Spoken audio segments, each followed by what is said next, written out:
Buenos días, ¿cómo estamos? ¿Cómo estamos? Sí, vamos a comenzar a estudiar el libro de, vamos a hacer una introducción a primera carta de Corintios. Hacerle una pequeña introducción. Ok. Primer episodio, epístola a los Corintios. El libro recibe, recibe este nombre porque es la primera carta canónica que Pablo escribió a cristianos en Corinto.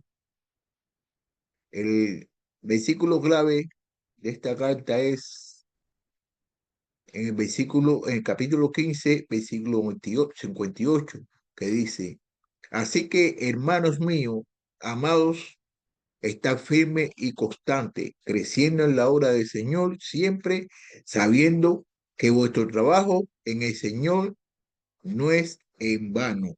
Mm, Sabiendo que nuestro trabajo en el Señor no es en vano. Y una de la palabra clave aquí de esta carta que vamos a estudiar es el amor. La palabra clave en primera de Corintios es amor. Aunque esta carta muestra una iglesia que se enfrenta a muchas dificultades, la solución siempre incluye amor, que es agape. El capítulo de amor lo podemos ver en el 13. Es el más popular de toda la Biblia acerca del amor. Los muchos problemas que pueda tener una congregación, sea doctrinales o prácticos, encontraron solución cuando esa iglesia se cometa, encontrarán solución cuando esa iglesia se someta adecuadamente al señoría de Cristo y sus miembros aprendan a amarse unos a otros. El propósito, este es el mensaje del libro, el propósito de este libro. Pablo escribió a los cristianos corintios para hablarles de las dificultades a que se enfrentaba. Su deseo era que la iglesia cambiara lo que necesitaba cambiar y que se sintiera alentada por lo que estaba haciendo bien. Las principales categorías de la cosmovisión es la comunidad de iglesia, el discipulado, ética y moral, y ningún otro libro de la Biblia desarrolla más ampliamente las interrelaciones, la interrelación que existe en estas tres categorías, que una es Dios, creación, la soberanía y providencia, fe y razón, revelación y autoridad, humanidad, rebelión y pecado, pacto y redención, comunidad e iglesia, discipulado, ética moral, tiempo, eternidad, enseñanza sobre Dios. Bueno, Dios el Padre es el Señor Supremo, para cuya gloria deben hacerse todas las cosas. Eso está en el capítulo 10, versículo 31. Mira cómo lo dice. Entonces, ya sea que coman, que beban o que hagan cualquier cosa, otra cosa, háganlo todo para la gloria de Dios. Todo lo que nosotros hacemos debe ser para la gloria de Dios. La centralidad teológica que ocupa la resurrección corporal de Jesús se desarrolla ampliamente en el versículo 15, en el capítulo 15. Su señorío sobre la iglesia significa que tiene derecho a ordenar la vida y a la adoración de la iglesia. La presencia verificadora del Espíritu hizo que naciera la iglesia. Le dio a cada miembro dones espirituales y le permite vivir vidas santas porque Él es el Espíritu Santo. Enseñanza sobre la humanidad. En el libro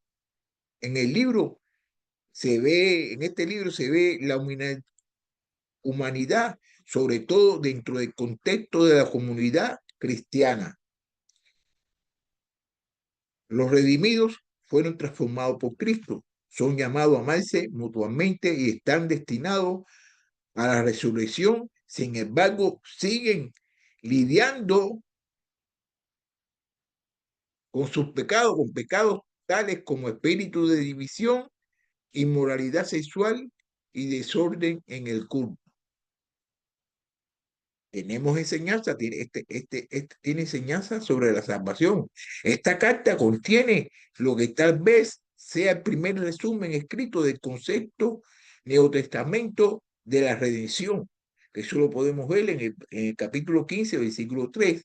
Además, enfatiza que Dios solo salva a quienes creen en la muerte de Cristo. Míralo como dice aquí, el capítulo 15, versículo 3. Porque yo les entregué en primer lugar lo mismo que recibí, que Cristo murió por nuestros pecados conforme a la Escritura. Y como dice aquí en el capítulo 1, versículo 21, que dice, pues ya que la sabiduría de Dios, el mundo no conoció a Dios por medio de su propia sabiduría, agradó a Dios mediante la necesidad de la predicación salvar a los que creen. Aquí vamos a ver a Cristo, siempre lo vamos a ver en toda la escritura, pero aquí lo vamos a ver bastante también. A una iglesia que estaba fascinada por la sabiduría el poder, Pablo le declara que Cristo es tanto el poder como la sabiduría, porque ellos nada más que estaban en el poder, el que tenían la sabiduría humana. Pero Pablo aquí le declara que la sabiduría y el poder está en Cristo. Mira como dice aquí en el capítulo 1, versículo 18. Porque la palabra de la cruz es necedad para los que pierden, para los que se pierden, pero para vosotros los salvos, el poder de Dios. Mira como dice aquí en este mismo capítulo 1, versículo 24. Sin embargo, para los llamados santos, para los llamados, tanto judíos como griegos, Cristo es poder de Dios y sabiduría de Dios. Bueno, ¿qué podemos ver? ¿Qué podemos ver? ¿Qué podemos saber aquí sobre las cosas que están diciendo aquí acerca de nuestro Salvador? Cuando sucedieron los eventos sucedieron en este libro. Pablo llegó a Corinto en el 50 después de Cristo, durante su segundo viaje misionero, después de predicar en ciudades macedonias, Filipos, Tesalónica y Berea. Fue hacia el sur, Atenas, y luego llegó a Corinto, capital de Acaya. Eso lo podemos ver en el libro de Hechos, capítulo 17 al 18. Se quedó allí más de un año y la fecha de dicho ministro puede determinarse por la referencia de el libro de Hechos, la referencia que está en el libro de Hechos, capítulo 18, versículo 12, que dice así: pero cuando, siendo Galión procónsul de Acaya, los judíos se levantaron aún contra Pablo y lo trajeron ante el tribunal. Bueno, como procónsul de Acaya, dato se conoce por una inscripción que gobernó en Corinto en 51 a 52. Pablo escribió esta epístola unos 5 años después de haber predicado allí por primera vez.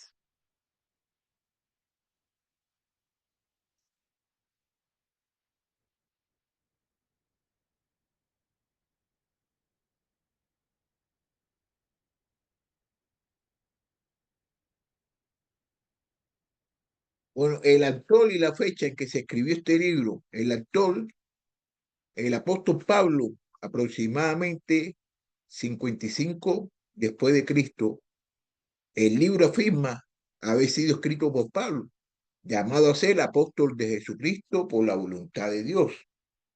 Todos los eruditos del Nuevo Testamento aceptan esta declaración. Para más información, vamos a ver lo que dice aquí. Aquí, que cuándo fue que la escribió y cuándo fue que hizo lo que hizo. El apóstol Pablo, este libro afirma haber sido escrito por Pablo, siervo de Jesucristo.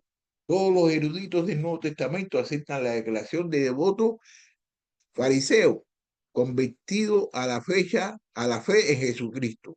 El ministerio de Pablo puede dividirse en tres partes: crecimiento personal en el discipulado y tres viajes misioneros y consolación con la iglesia, aproximadamente del 58 a 65 después de Cristo. Pablo escribió a los romanos hacia fines de su tercer viaje misionero, viaje que culminó con su arresto en Jerusalén. Los destinatorios originales cristianos que se reunían en lugares de Roma. ¿Ok? Poco se sabe sobre cómo llegó el cristianismo a Roma. No hay evidencia bíblica que apoye la tradición de que Pedro fue el primer que predicó allí. Tal vez hayan sido los judíos de Roma que creyeron en Jesús el día de Pentecostés. Ok, dame ver aquí porque yo creo que estoy un poco.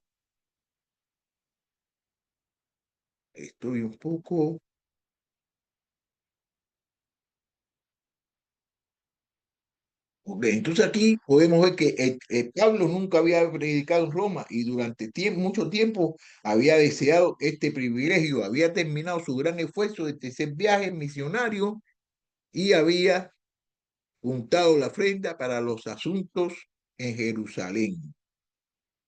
Vamos a ver aquí.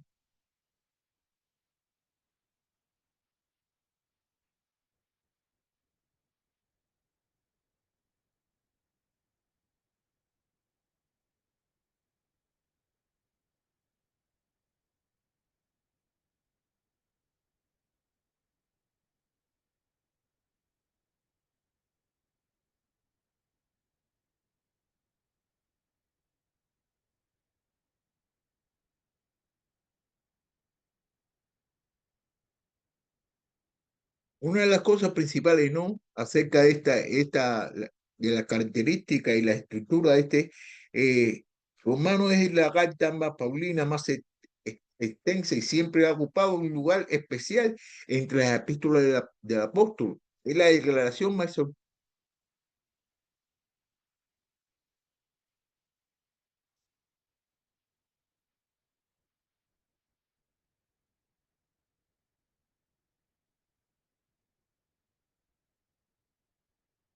Ah, que yo me fui para atrás, sí. Ah, ya, ya, que me fui para atrás. Discúlpeme que me fui para atrás. Me fui para atrás y no sé por qué me fui para atrás. A ver.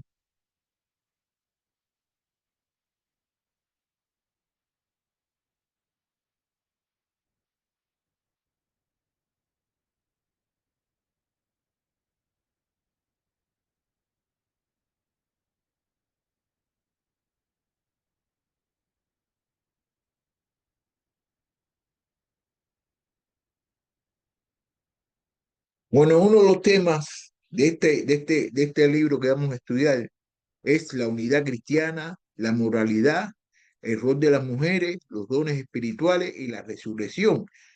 La variedad de los temas se podría mencionar más, son absurdos si no lo mencionáramos. En los últimos años, los temas del rol de la mujer y los dones espirituales han creado sumo interés en los cristianos evangélicos. Y esto muestra el valor duradero del libro. En cuanto a las mujeres, Pablo afirmó el valor de las que oraban y profetizaban en el culto, pero limitó el liderazgo de lo femenino en cuanto a los en cuanto a los dones espirituales. Pablo distinguió entre dones espirituales dados soberanamente por el Espíritu a los creyentes cuando nacen de nuevo, y los talentos naturales. En Corintio, el don de lengua debía regularse en forma estricta para el mandamiento básico de Pablo fue no impidaréis. La estructura de este libro, las características literarias más notables en el uso de la expresión acerca de o en cuanto a por parte de Pablo. La mayoría de los estudiosos creen que utilizó este recurso para tratar cada una de las preguntas que había presentado el comité. Los distintos temas son acerca de o en cuanto a el matrimonio, las vírgenes, la comida sacrificada a los ídolos, los dones espirituales, la ofrenda para los santos en Jerusalén y a todos. Se entiende mejor el cuerpo de la carta al considerarlo como tres respuestas. En la primera, Pablo respondió el tema de las divisiones de las iglesias.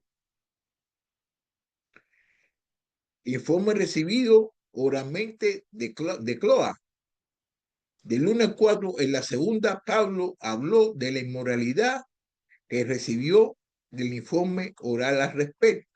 Y de 5 al 6, en la tercera, respondió la lista de preguntas que tenía la iglesia, le fueron dadas por el comité en forma escrita.